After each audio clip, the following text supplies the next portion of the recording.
moon. All right. 6 o'clock, and this is the March 25th meeting of the Mount Lebanon Resiliency Board. Going to order and roll call, please. Carol Trobin's here. John Rumble. Colin Scolari. Greg Wharton, staff. Grace Rao. Elaine Ivasovic-Lozada. Eric Milliron, staff. John Vogt. And also Linda Topolescu. Linda Topolescu. So we have the roll call. First off is meeting minutes. You had a chance to review them. Any questions or comments on the minutes? Seeing none, will someone make a motion to approve the minutes? Second. All those in favor say aye. Aye. Great. Next is citizen comments. We try to leave them for, what is it? Is it 3 or 5 minutes, Eric? 5 minutes. So if anybody wishes to speak. All right, thank you. Yes, let me look. If you want, I can move the Close microphone around. out for you, or you can not. It's up to you. I don't know, I'm reading this If you're because there's a lot. Okay. If you want it, please use it, but if you don't need it, that's fine. This works great. My name is Sam Smith. I've been here before. I'm with Lebo Green. I live at 300 Twin Hills Drive. And Lebo Green is hoping to have a more regular presence here, so I think we'll be coming back more and more. But today I wanted to give you updates. We've got lots of events coming up, so I can email these as well, so you don't have to take notes. But the first order of interest is we'd like to invite the board to attend our 17th annual Earth Day. That's at Main Park, Sunday, April 26th, 11 to 3. We've got lots going on. There should be about 50 plus vendors, food trucks, activities, music. We've got speakers coming, a clothing swap, a plastic art installation, some poetry, and just a day to connect and celebrate. So we'll be there, rain or shine. I hope you all can make it, and we can set up a table for you guys if you would like. And then Eric, thank you. I brought in the big banner for Earth Day that's going to go on the north parking garage, so we'll get that set up. Second order of business is our sustainability series is moving again. So we've got 2 events coming up. One is Less Trash, More Bash. Go zero waste at your next party. So this is just in time for barbecues and grad parties.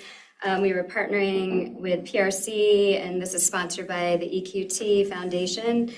And so like the first, I guess, I'm not sure how many people, but first number of people get a set of 20-person plates per household, I guess, while supplies last.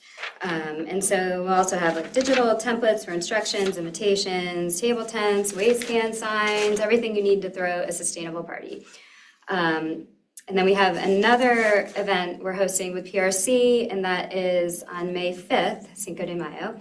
Watersheds and Rain Barrels workshop, and both of these I should mention are at St. Paul's Episcopal Church. They're on Tuesdays. Yeah, we rotate, but both of these will be there at from 6:30 to 7:30. So pretty quick. Learning about the impact of watershed health, exploring ways to promote healthy waterways, including setting up and maintaining a rain barrel. So Lebo Green is covering the cost to bring PRC in, and then it's $60 a rain barrel if you'd like one. But we understand that there's a stormwater credit with the municipality, so PRC will help people apply for that. It's $25. So really for $35, they'll get the course and the rain barrel. We also have Uptown Market coming up, which we're excited about. So we're going to be hosting, we'll be tabling there.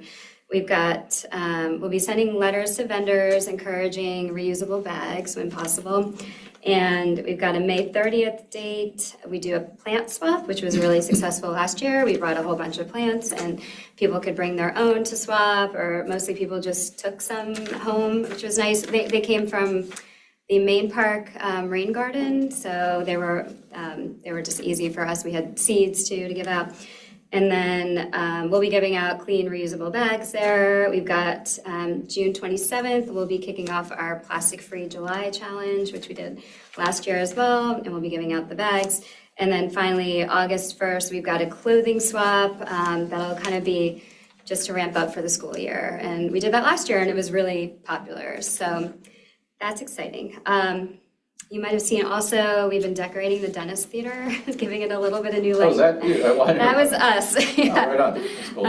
Yeah, so we did a Celebrate Greener for the holidays, and then we just did like a Love Local for Valentine's Day, but we were told to take that down recently because we'd gone on, I guess, a little too long. So we took that down, but Earth Day is coming up. So Love Local was cool because it basically encouraged people to, stay local, restaurants, shops, that kind of thing, parks, library.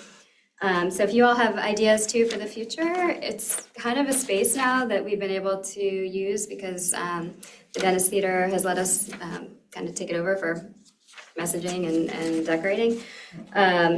And then finally, the single-use plastic bag ordinance. Morgan recently emailed some background information, just addressing some of the board's earlier questions to the committee. So we just wanted to reiterate that we've got the people power to help with education, especially. I know that's like a big sticking point, and that's a big part of what makes programs successful. We're going to conduct a survey of local businesses, and we're also happy to address any other like barriers or issues that come up. So, any questions? Oh, that's great, Sam. Thanks. Yeah, Chet's not able to join us tonight, but Chet's the chair. So hopefully, if you do send anything forward, it probably makes sense to hit him. So. Yeah, I think Morgan sent it to him. Okay. We've been in discussion, so. Okay, thank you. Appreciate it. Thanks. Sure. Excellent. Let's see.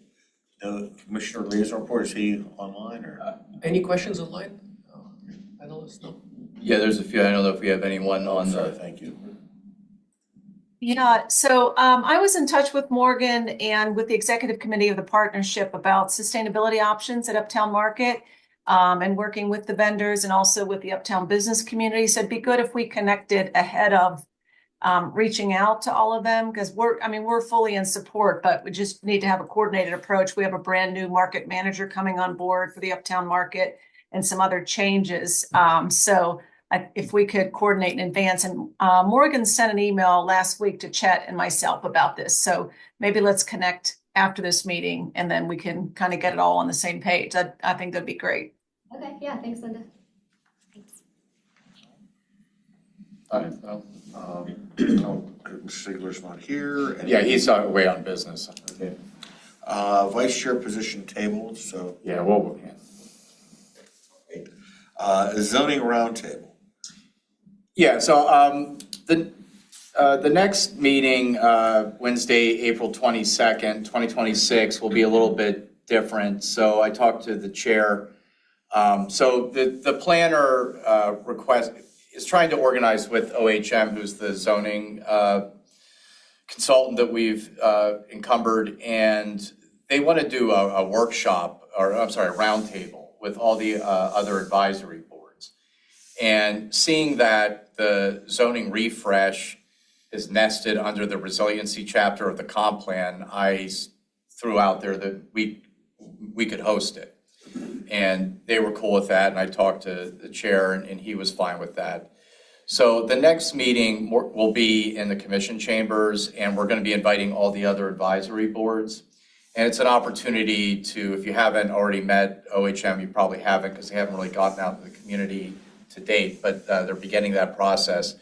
It'll be an opportunity for you to hear from OHM, the process that they're going through for the zoning refresh, and then solicit feedback and information from the various boards and authorities to educate them as they're going through this journey to refresh the zoning code. So, the points to really take away is the next meeting, we may do a little bit of business, we still have to hash that out. We may do a quick gavel in and maybe approve minutes and just get some of that out of the way, take a few minutes, but then really just launch in to the roundtable. So that's really all I wanted to communicate. So it'll be in the commission chambers and it'll be set up a little bit differently. So you'll get to meet all of your kindred folk in other advisory boards. And I think that plays well into what Chet suggested at the last meeting about having liaisons to other boards and stuff. So it's kind of a nice way to kickstart that and learn about this important process that we're involved in and add your feedback, and there'll be other opportunities, but this roundtable is really going to be the kickoff for that. So I think it's going to be a really chunky meeting, a lot of information. You're really going to hear a lot of good things about what they've done and what they're planning to do. And then again, have an opportunity to engage with them. And Ian McMeans will be here, our planner and assistant manager. So I'm pretty excited about it. I've been very impressed, for what it's worth, with OHM and the folks that they've tasked with working with the municipality on this. So see you all in April in the commission chambers. Does anybody have any questions? I mean, it's pretty, that's pretty much it. They're going to run through their process and the timeline, the schedule, and then they're going to open it up and direct the dialogue and the feedback. So they'll kind of be running the show. Are they working off of the existing ULDC, like the current one, or are they just like completely like? Well, they're certainly looking at our current zoning, but at the end of this process, the way that the zoning's presented as information to the residents and to everyone, I think will be a lot cleaner, more intuitive. One of the things that I've noticed, and Greg can, I think, maybe confirm, but when we're at the end of this process, there will be text change, there'll be some zoning changes based on the comp plan and feedback from these types of roundtables and other constituent groups. But at the end of the day, right now, if you look at our zoning code, it's a bit Byzantine and difficult to navigate. There's a lot of zoning wonk language in there. It's not very intuitive for the average person, unless you're an attorney or you live in this world. It's not something that's easy to digest. And one of the goals of this comp plan is to make a user-friendly document so that the average person can look at zoning and understand it. I mean, it's still going to have a lot of wonky language. Don't worry if you're a conehead about this stuff. There'll still be a lot in there for you. But at the end of the day, the package will, it'll be different. It's not going to, they're not just taking our zoning code and changing a couple sentences. Is that a fair assessment? Yeah, I would say the mentioning of the zoning refresh has been kind of, it's not a rewrite, it's that refresh. There's going to be a lot of visuals, a lot of those kind of examples of not like exactly what we see lots of doing, but at certain lots it might be an example. A lot of things we run into are corner lots and things like that. Is what is a front setback and things like that. So it's a refresh. It's not a rewrite. So I think we're really trying to hammer that point home. But there'll be some new language, but for the most part, I mean, a lot of our zoning we have a lot of good zoning, we have a lot of bad. There's some bad stuff in there too, let's be honest. So this is the chance to tease out what's not so great and make it better. And then, but most importantly, I think, is that, so if you want to put a fence in, to Greg's point, right now if you go in there, it's just dense text, whereas you'll have text, but they'll also, people like pictures, right? So, I mean, there'll be images there so that you can better process the narrative information. So it's not just about updating and giving us best practice zoning code. It's also about making the end user experience better. And I think that's an important point here, because it's not now. If you need to call your attorney to figure out how to put a fence in your yard, that's a problem. And I think that'll help our inspections department and things like that. Does that answer your question? Yeah, absolutely. All right. Next, Economic Business District Committee. I'll go first, Linda, if that's okay, and you can add. So Linda and I had a meeting in the field, picking cigarette butts and trash in Uptown in the commercial district. So since our last meeting, we had 2 trash pickups sponsored by Move Libo and Libo Green, co-sponsored. And we had about 8 people in each of the cleanups. One was in Uptown, the other one was in Castle Shannon Commercial District and going down Castle Shannon Boulevard towards the border. So about 8 people each, and we had representatives from partnership, from this board, from Libo, from Libo Green. And so Uptown was okay. I think each of us got about 3 pounds of trash or so on average. The biggest problem was cigarette butts. I think I picked at least 50 of them. At first it was difficult, but then by the end of it with the tool you get used to it. So you can go really fast picking them up. And so Linda and I were discussing the issues that we have here. Yes, we have smokers, we have smoke shops, but we don't have disposals for cigarettes that are available in every corner. And it could be not so safe to throw them in the trash because you might set it on fire with some probability. And so people just throw them on the ground. And it was quite a lot of it. Quite a lot of cigarette butts, and Linda found one spot near one restaurant, which was like about 100 cigarette butts in one pile. So that seems like a problem. Seems like a problem for us to solve. And then second trash cleanup was Castle Shannon Commercial District and down Castle Shannon Boulevard. There we got about 20 pounds per person, and the bags was becoming heavy to carry. I'll send you a photo. We asked Rudy for help picking up the trash after that. Yeah, let me know when you're doing that, because I can help coordinate, because when we do litter pickups, we help to coordinate with Public Works where there's a drop zone and stuff like that, so just. Yeah, we'd love to know other days of doing Okay, that. yeah, I'll let you know. Yeah, we'll send the drop zone to Rudy after. Yeah, or let me know before, I mean, so like when, I get the Move Lebo updates, so I see when those things are, but shame on me, I didn't take the next step to but yeah, let me know, I can work with Kirill or Linda or someone, bathroom, anyone, whatever.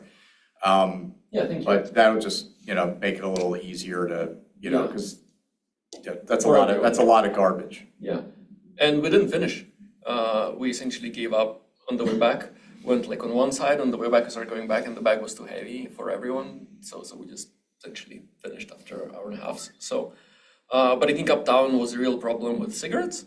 Like bigger litter was not such a problem, but then once you go out in the field, it gets worse. And then I have a trip report, so I went on a business trip to California, and of course I went to commercial districts to see what they're doing, main streets. So it was interesting to see ban of single-use plastic in shops. So it was Mountain View, small town, like yes, they have more money than us, but size comparable to ours. They also have a state ban. And the state of California bans. Yeah, that one was specific to the city. So the specific rules, what's allowed, what's not allowed in the city, and they had it posted in each shop. So then you walk in and oh, it's not arbitrary rule. It's like by the city. Here's what's allowed. Here's what's not allowed. Then it was also good to see for them closing their main streets for car traffic, and that is like COVID era change. So it's not like something recent. It's something that happened in the last 5 years. But I was going there a lot over the last 15 years, and those main streets really changed. It feels like 2 times more people just coming out and going to restaurants, hanging out all the time, because cars are not zooming by. There's like just so much more space for people. And it's not like a single lane street. It was like 3 to 4 lanes combined, plus parking. Now it's closed. And so there's just so much more space for businesses and for residents, which was really good to see. So kind of inspired me to keep asking for like more frequent closures of our uptown, so that the challenge we have again is PennDOT owns the road, so there's yeah. That's it from my side. Linda, anything I missed from our meeting? No, I should have let you know though, I was in touch with Eric about the cigarette butts, especially the back door of all the restaurants tends to go into the alley, the parseway, except for Bistro 19. And so that side door is that's their back door where the employees go out to smoke. And Eric has been all over this, I guess, for a couple of years now, as has now Meredith from Golden Beetle. And she had suggested a heavier chimney for use for disposing of them, because she put one out and it was gone the next day. And then Eric, you gave me the great explanation, and I think it's an issue we could continue to work on.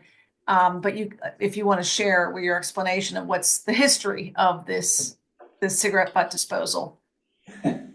Yeah, so a number of years ago, I wrote a grant to get these cigarette butt disposal units, and I think we all know what they look like. They have a big long neck and so we had a series of them. The challenge that we have is, we really don't, they require a lot of maintenance. And Kirill mentioned it. We had one that caught on fire, and it stunk, and it was a problem. Fires aren't good on the main street. So, you can put these things out, but who's maintaining them? So that's a bit of an issue. So we've had them out. They also do to, as Meredith experienced, if you don't have the right gauge, Uptown is an incredibly windy corridor. It sits on top of a ridge. So even on a day when it may not be windy, just a few blocks away, you come up here and it's it could be 20, 30 mile an hour gusts. And so it gets very windy up here. So they do blow away, and then all that, not only the cigarette butts, but all of the sand and everything else ends up all over the place. So they're a good idea if you can get arrangements and agreements for maintenance of them. That's one. The other thing too that we can do is, that is littering, and if you can identify who's doing that, then there's an opportunity to potentially, we would send what I'll call a strongly worded letter, to the places that may be the source of some of this stuff, asking for them to be good neighbors and to encourage our employees to dispose of these things appropriately, and then if necessary, potentially we could take it to another level. So there's a couple of different ways to try to address it. But unfortunately, at the end of the day, there's always going to be cigarette butts. It's just how, can you divert some of that into a better place? It's definitely something we can explore. But currently we don't have, so we had, I can't remember how many of these units on the street at this point. I think we had 4 or 5. And within a number of months, many of them were gone, and then the ones that remained, one caught on fire. So in practice, that's what happens. So, I think one of the things is one of the approaches is to ask our commercial neighbors to be good neighbors and mind the store, if they have employees that are, adding to this problem. Ask them to dispose of them properly. So that's something that we could do. Is that your recollection of our conversation, pretty much? So. Yeah, and I'll just add one little tidbit. One cigarette butt can pollute up to 250 gallons of water, because most of them end up in our rivers. And if you ever wondered where our drinking water comes from, it's from the Mon. It's from the Allegheny. Not a babbling brook out in Somerset. So just FYI. Yeah, that's all true. But well, thank you for the cleanups. I also do a cleanup every Monday.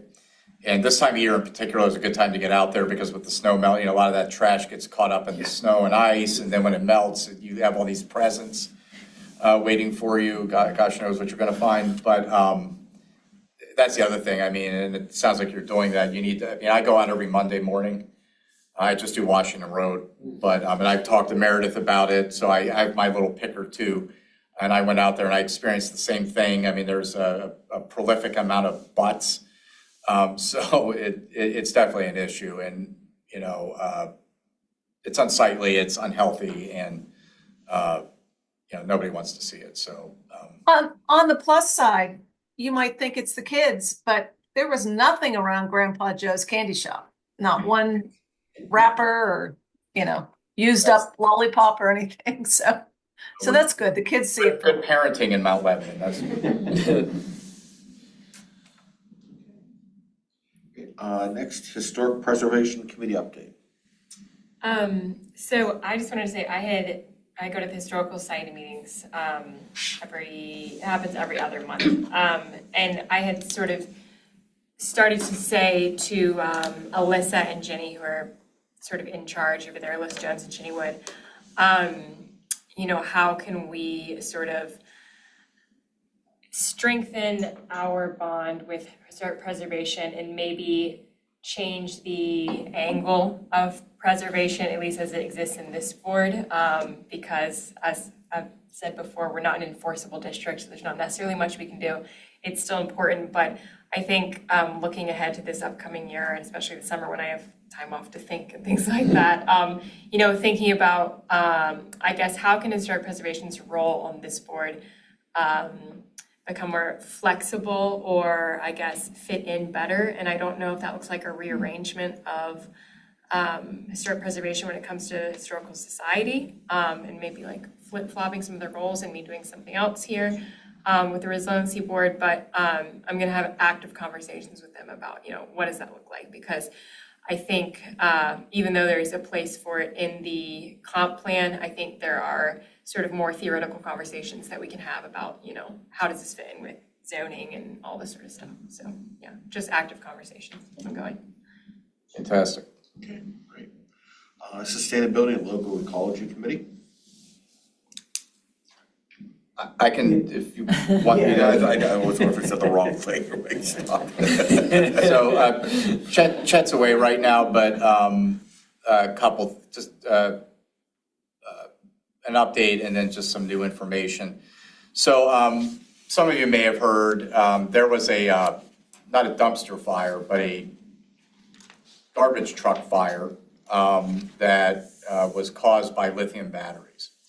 So people were disposing of lithium batteries and they ended up in the trash vehicle, and it led to a fire. It was extinguished, nobody was hurt, but it was an unfortunate circumstance. So our public information office reached out to me to reach out to you all, especially the sustainability folks. So I reached out to the chair, Chet, to maybe do a little bit of research into proper disposal of lithium batteries.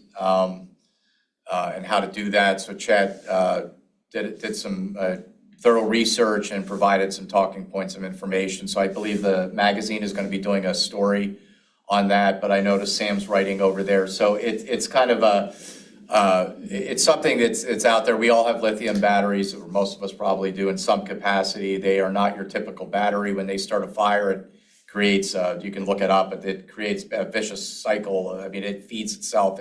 They're very hard to extinguish. Thermal runaway. Thermal runaway. Thank you. I knew there was a fancy term. Thank you.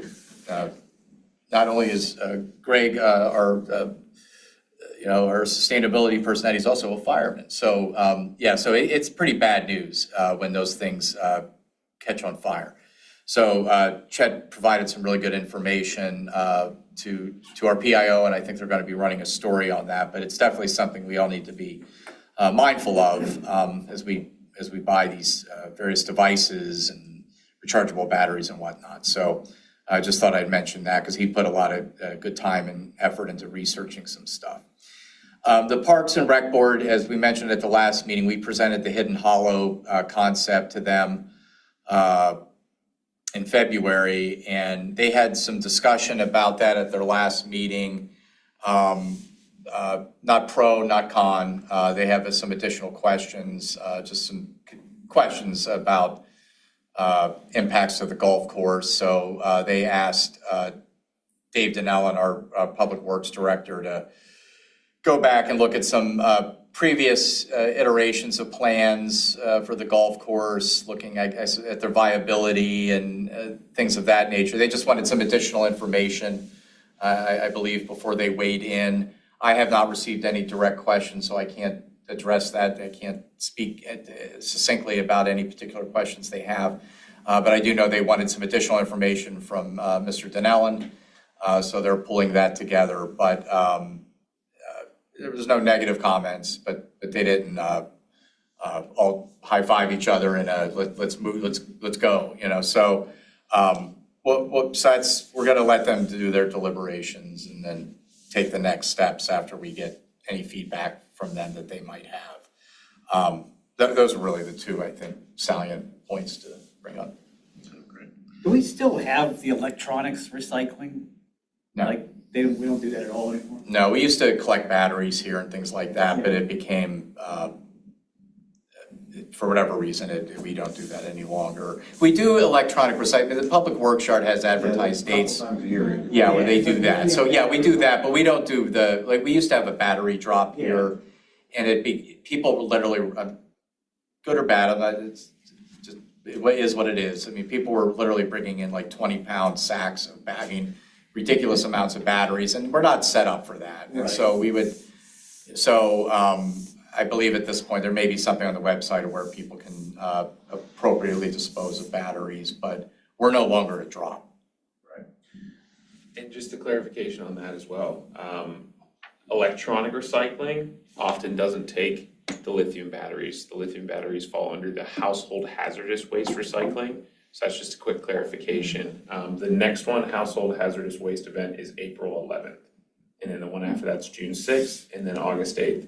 From 9 to 1, you have to register with Noble Environmental to let them know that you're coming. So, and it's down at the Public Works Yard at 1250 Lindendale. So, but And it's not free, right? They charge for it. I'm not entirely sure. Yeah, only credit card payments will be accepted, so it is charged. But I don't think it's something rather It'd be the same thing, you'd take like paint cans too, is that the same thing? From what I've heard, it's a lot I'm of saying yes. chemicals, things like that. Depends on if it's an oil-based paint. I wouldn't say so, but if it's like any type of commercial grade paint, then yes, spray paint.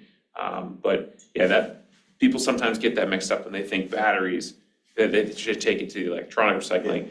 The electronic recycling is more for toaster ovens and things like that, where it has some type of electronic element to it. And then caveat to the electronic one as well, don't take smoke detectors there. Smoke detectors potentially contain mercury, so you have to take those to the household hazardous waste event. So, Well, this is confusing. be sure to read the fine print. Yeah, read the fine print. Have to pass a written test. Yeah, wow. Wow, that's good information. All right. Staff liaison report. Yeah, I'm gonna so some of you may have heard that there is a vape shop that's opening, a second one in Uptown. That's, if you are on social media, you may have heard about this. So it's really, really ramped up on those forums and others. So, so just a lease was signed for a vape shop. As you know, we're in this zoning refresh. I will say that the commission is very aware of the situation and is deliberating on next steps. So I just wanted if you don't know, you're going to know, and now you know. So it's been a lot of activity. You can hear my voice is raspy. I've been talking about this quite a bit over the last few days with many folks. So, it has been heard. People are, the commission is deliberating and discussing next steps, and we'll see where the journey takes us. But stay tuned. But I just wanted to make sure everybody was aware that we're aware and have been aware and are, again, giving it very serious discussion, and I'll leave it at that. I don't really have a whole lot else to report. That's pretty much what I've been doing for the last week. So a lot of that. We do have a few other businesses that we're engaged with right now. So I just met with one of them this morning and showed them a space that's going to be available this summer. So we'll see if that works out. It's some folks that I've been working with for over a year now. So they're looking to do a retail shop uptown, and they're very excited to be here. And hopefully the space that they're going to be looking at will work for them. So I can't really speak to what it is because I don't think it's public that they're leaving yet, but it's a nice business, but they're consolidating their operations. Probably at the next meeting, or maybe not next meeting, so we're going to be doing a lot of other things. But I'll probably have more clarity and be able to speak a little more freely about it in a couple months or next month. But so there's good stuff happening there. And we're ramping up for the final Friday season. That continues. The partnership is ramping up for their events. Farm market being, that's May 30th, right, Linda? Yes, Saturday. May 30th through this year, we're going into the second week of November for most of the farmers' requests for their kind of final hauls. Okay. So it'll be 22 weekends this year. Fantastic. So that's always good. That's a sure sign of spring. So that's happening. Does anybody have any questions for me? I'm going to be very concise and short. Do you have a do you have an updated timeline on the zoning refresh input? And the reason I ask, I know we've had back and forth discussions on this with the partnership and whatnot, but given all the social media back and forth today and yesterday on the vape shop and people saying, well, this isn't allowed in zoning, and people saying, well, yes, it is. You know, like Well, there's it is. yeah, there's a lack of community understanding. And I know the municipality and the commissioners put out a statement on social media today to kind of let everyone know, look, that we're looking at this. But I think, you know, often in a crisis or when there's an issue, well, first of all, I think the good news is when things are going well, you often don't hear from customers or constituents. It's when something threatens their very being, when, oh, now all of a sudden we're really engaged and we really care about Uptown and Mount Lebanon, which is a good thing, I think, because you can turn that into action.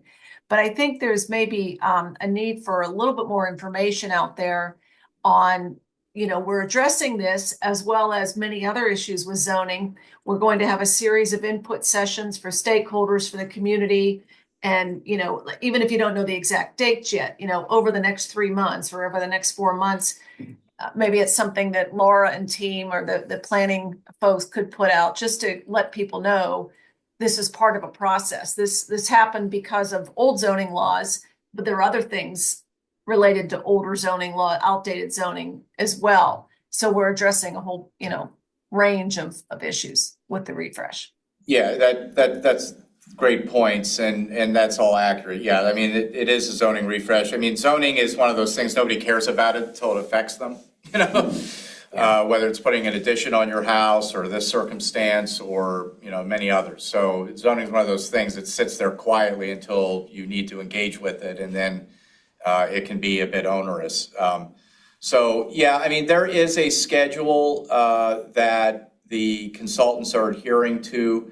They're just starting to do the rollout. So right now where they're at is various, what we're calling roundtables. So they're, you know, specific audiences based on various things. So as I alluded to at the very beginning of this meeting, there's the roundtable with the advisory board, so that's one. OHM is coming to the partnership board, April 10th, I believe the date is, the Friday after Good Friday, to speak to that constituent group. There's a property and business owner roundtable that's going to be taking place. So there's going to be a lot of these sort of I hate to use the word siloed because that has pejorative connotations, but these specific targeted meetings as well as others. So I could talk to Laura about that. That's not something that my office would amplify, but I could certainly talk to Laura. I mean, you know, this current circumstance that has a lot of people talking is also happening when half the staff is not here right now. So we have Laura is actually out of the office, as well as a number of other, like our planner and others. So we did get that statement released today on behalf of the commission that, you know, and I'm glad you saw that. So they are taking this seriously and they're having serious discussion, and you know, we'll let that play out. But yeah, but to your point, there will be other opportunities for folks to weigh in. And I would remind everybody that people also weighed in during the comprehensive plan process. So we had very long, intense interactions with the community in various ways. That also, at the end of the day, a comprehensive plan is a bit of it's a zoning document. It lives with the planning board and with the planner. So that's really a North Star document. So we've heard a lot of feedback in the comprehensive plan process. And now we're sort of refining, you know, tweaking the knobs and turning it in with the actual zoning process we're in now. So good point. I'll talk to Laura when she gets back and see what more can be done to educate folks about what's happening now. Because, yeah, again, a lot of people, zoning puts a lot of people to sleep until it doesn't. I've said it many, many times, and I'll keep saying it. There's nothing more important in any community than the zoning. It really dictates the feel of the place, what can and can't happen, where it can happen, and all of these things. So it's really an important exercise, and we're living it now.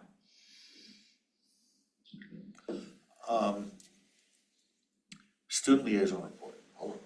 So if you remember last meeting, I talked about looking into reducing light pollution for Mount Lebanon, and I was provided with a lot of amazing resources. And I thought probably the best place to start is studying the best example that we have near us, which is the city of Pittsburgh, which they have their dark sky ordinance, and I wanted to look into what they actually did. And so within the ordinance, it said that all new streetlights must be warm-colored LEDs with a color temperature not exceeding 3,000 Kelvin, targeting 2,700 Kelvin. Most new LED streetlights in other cities generally are above 3,000 Kelvin, meaning they emit a lot more blue light, which is a lot more harmful to human and nature. And that means that their lights are generally more harmful than what we have in Pittsburgh. And not only did the ordinance call for this, it also called for shielding on streetlights to prevent them from emitting light above a horizontal plane in the sky, so that reduces the amount of light just leaking out. And lastly, the lights are dimmed from 11 p.m. to 4 a.m., which reduces light pollution, makes them less likely to interfere with people's sleep schedules, and lowers the electricity need to run them, reducing both costs and carbon emissions. Now, for Mount Lebanon, unlike Pittsburgh, we do not actually own our own lights outside of Uptown.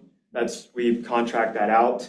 However, it was not too unreasonable to ask that all new replaced lights follow this dark sky ordinance, or would follow a dark sky ordinance, in that they would be able to be a warmer color and be dimmable. And the only potential pushback could be that the 4,000 Kelvin lights, or like the ones that emit more blue light, are a little bit more energy efficient, but the cost or the benefits that the warmer colored lights should make that efficiency cost pretty much negligible. However, what I really would like to focus on is the shielding. This can be overlooked, as other light pollution solutions also help lower costs. However, shielding can actually make the lights more efficient by reducing glare that the drivers would experience. And with this benefit, I believe that the shielding should not be overlooked at all, especially given how important they are to preventing light going above a horizontal plane. And so I'd like to make sure that that definitely gets included to any streetlight retrofits. Very thorough. As always.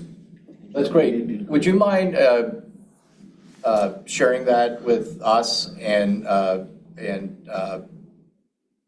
however you feel is appropriate? I have it all written Oh, right down. on. Well, if you just want to forward that on, Yes.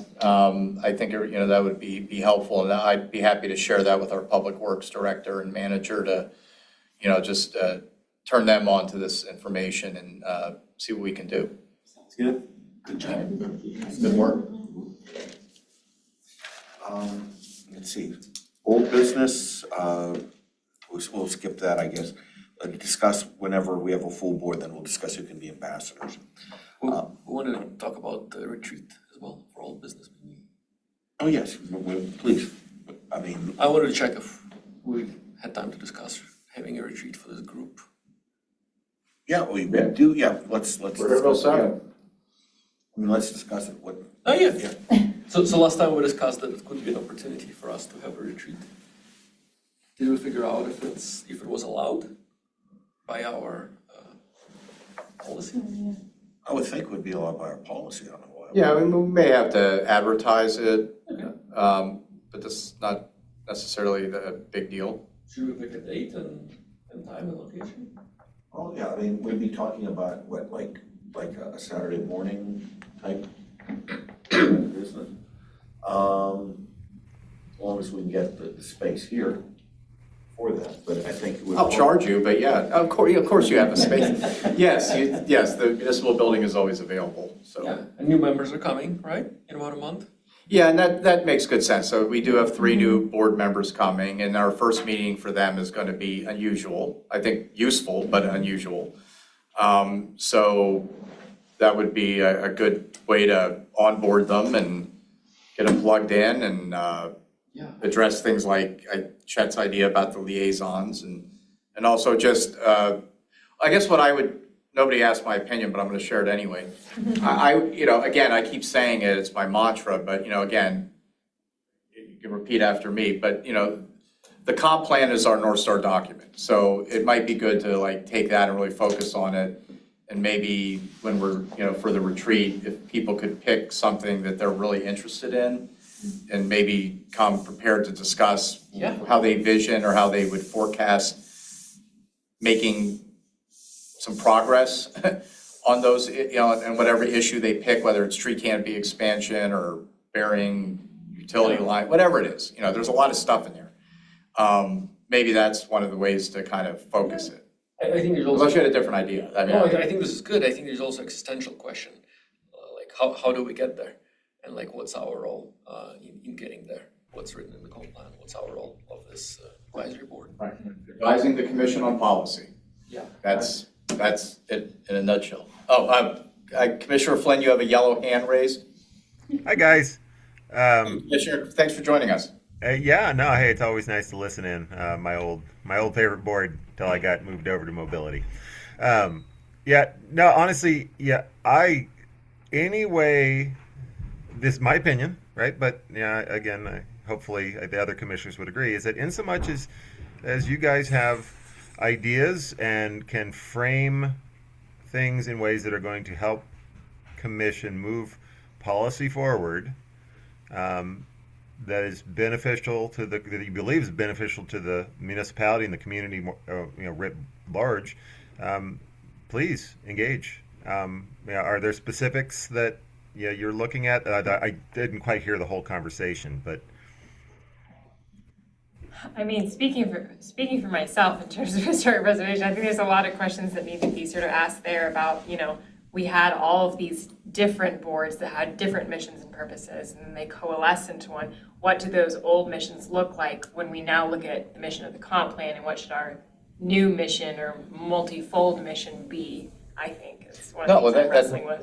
Yeah, that's fair, and I think, and then maybe that's something else. You don't just look at the comp plan and champion something or find something or whatever, but maybe there are questions that you have, and if those can be aggregated ahead of time so that, Greg and I can try to get more information, or maybe, you may have some questions, that way we can provide information so we have the best use of our time.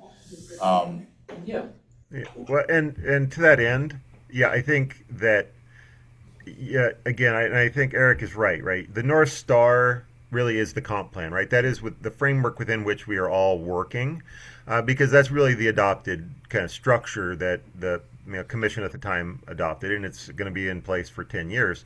So in so much as, the Resiliency Board has subcommittees that are going to be looking at specific topics, right?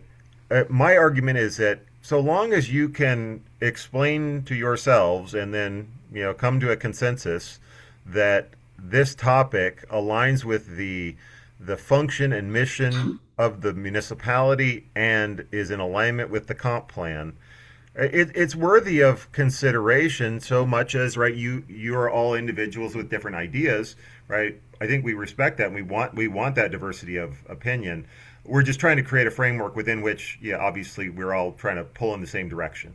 The legacy boards, do have obviously varying missions, but the intent of the consolidation was to create a more coherent dialogue around some of the key topics that obviously have been articulated pretty clearly in the comp plan, but will also evolve as we all collectively think about these things and move through time.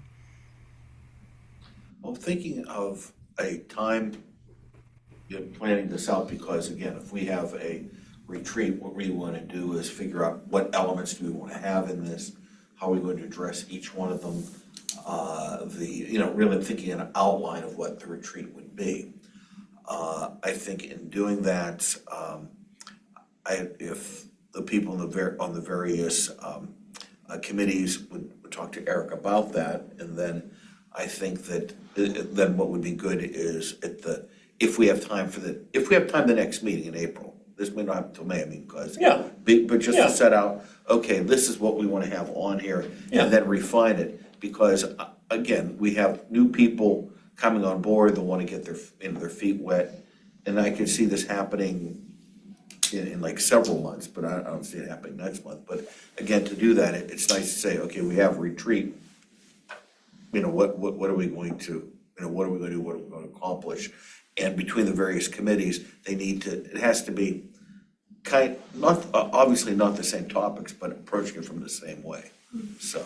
Well, and I'd also like to, when we do that and whatever outcomes come out of that, I think also bake that into our annual reporting and things of that nature, so that we're in alignment, and we're also have a progress report that we're all, on the same page with, and things of that nature. So, if that makes sense. I was thinking the same. Yeah. How do we plan the year and like use retreat to kind of sketch out the year? Because like we don't have time to sketch out the year here. No. And then make sure we work together well. I think we work pretty well, better than a year ago, but like with new people coming in, let's make sure we keep working well together. How do we interact with Commissioner Siebler as well? Brilliant. No, I think it's fantastic. So we would maybe be looking at like June or July, is like just rough shotting it here. For what, the retreat? Yeah, it could be, I think you run into, people's vacations, things like that, but I'm sure we can fit in one Saturday morning or things like that. Well, I can do a doodle poll, or, I can just poll people, and, with gas prices now and what's happening at airports, nobody's gone anywhere. So, you're stuck here. So, but anyway, we'll staycation with the retreat with resiliency. But no, I think it's brilliant. So I could shop around some dates, if at least start that. I mean, that's easy. That's easy stuff, right? So I mean, I can put a poll together, and the one thing I was going to mention, I'm the team leader for like my grade level at the middle school I work at, and they seem sort of ancillary, but I promise it's connected. We have a whole bunch of different subjects we're teaching. We have different goals. We have people who are veteran teachers who've taught for 35 years. We have people like me who I've taught for, 6 or something now.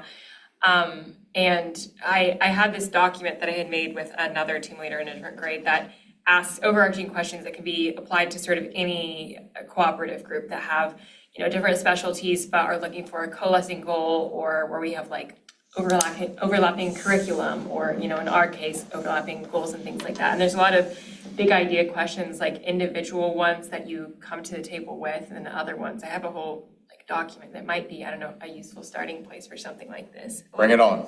So, I don't know, I can always send that along. Yeah, I do it. Yeah, because it's a lot. I mean, If you there's send a it to lot. Eric, I think, send it to all of us, so we know, Yeah. not that he's hiding, but just so it's like a reinforcement of Absolutely. what we want to do, so. That's brilliant. I like it. Because I know Eric will be more an excellent facilitator, but we used to have also more an idea of what's involved in this, so. Right. Yeah, and to John's point, I'm happy to, I used to do facilitation stuff, so I'm happy to kind of help lead that. And it's really your gig, it's not mine. I'm staff, you're the board, I'm not. So, it's really your exercise, but, we're here to help Sherpa this through and get you to the mountaintop. Yeah, let's drop the structure over the next 6 to 8 weeks, come up with dates. Yeah, perfect. So we'll do that. We'll get some dates. So we'll keep it moving. I know 2 of the new board members pretty well. I think they're really going to fit into our dynamic nicely. The third person will too. I just don't know her. Do we have the names? They should have their letters now, but I don't know. I'll reserve that because I don't. Yeah, we'll probably wait on that, but they have been appointed, and It's under dues embargo, so. yeah. Okay. So, all right. Let's see, the old business, new business, anything else under new business? And then finally, the announcement, next meeting in time, Wednesday, April 22nd at 6 p.m. So, look forward to that. And motion to adjourn? All those in favor? Before we adjourn, this is my last meeting and my last day on the board. Yeah, So like, I just want to, pardon me? Kidnapping, just, no, we say no. Oh, no, I just want to say that it's been great to work with all of you. I've learned so much in 2 short years, and things that I never had any idea I didn't know, but were important to know. And it's been really a pleasure to work with all of you. And Carrillo especially, we've worked pretty closely together on some things, and so it's been great. And I wish you all well. I'm sure with the 3 new board members, you'll have some good, fresh thinking involved. And so I wish you all well and look forward to watching your progress. Thank you so much. Thank you for your service, Linda. But I'll still see you, so, Yeah. That's right. She still gets an invite to the dinner, right? The luncheon. Yeah, I think that, you should still get that. I don't know. You should. We have a boards and Some sort of advisory dinner. postcard. I got some sort of postcard in the That's mail, it. I think, yeah. All right. You still can come. You just have to sit at a different table. Okay. Only one cookie. Yeah, there's juice boxes at it, but don't read into that. I know, I was wondering about that too. Wait, we don't know about that. Well, you will. Well, no, I mean, John had a date and everything. Yeah. Did you get it? I got it. I responded. My mail, don't even talk to me about it. The mail on my. All right, well, that's a good point. I'm glad you brought that up. Yes, there's a boards and advisory dinner. You should have all received an invite. Like in regular mail? Yeah, like a post. Snail mail. Yeah, about 2 days ago. Yeah, regular mail, just All right, who didn't get it? like an invite I will to a say, party. my apartment, I had to go to the post office 2 times, but I did not get one. I will double check. All right, well, you know what? Why don't I just do this? I'll make a note. I'll email the date and time. It's at the Public Safety Building. I don't even remember the date. Yeah, It's- I went to it 2 Somebody- years ago, but then I didn't get an invite last year. Is that right? I don't even know. Okay. You know what? I do know. It's on my calendar. Hold on. Yeah, it's April 30th, Maybe. last. I'm out of town, unfortunately. Yeah, I'm really glad you brought it. That'll be a Thursday. Boards and Authority dinner is the last thing on my mind right now, to be honest with you. So it's like, yeah, okay, so yeah, April 30th, 6 to 9. It's at the Public Safety Building. It's nice. It's a catered meal. All the boards and authorities are invited. The partnership is invited. So and then we celebrate, we announce who the resident of the year, citizen of the year is. So there's a little bit of an award ceremony. They do a quick presentation. They run through the different boards and things. We do it, I think, maybe every 2 or 3 years, something like that. So it's just a celebration of you guys and your time, and just a thank you for all that you do and giving your time and talent. So we hope you all can join. And if you didn't get it, I'll send an email with the deets. But it's April 30th, 6 o'clock, Public Safety Building. But you need to RSVP. So if that date passed, don't worry about it. Oh, darn. We'll, this isn't like a hard deadline. I tend to know I know the people who organize it, so we'll make sure you get there if you want to come. But it is a really nice evening. Yeah, I think April 16th was the RSVP date. Oh, then It's still a ways out, yeah. Yeah, then we're good. Yeah, it's a nice time. All right. Anything else? All right, meeting's adjourned. Thank you, Linda. Thanks, Linda. Thank you.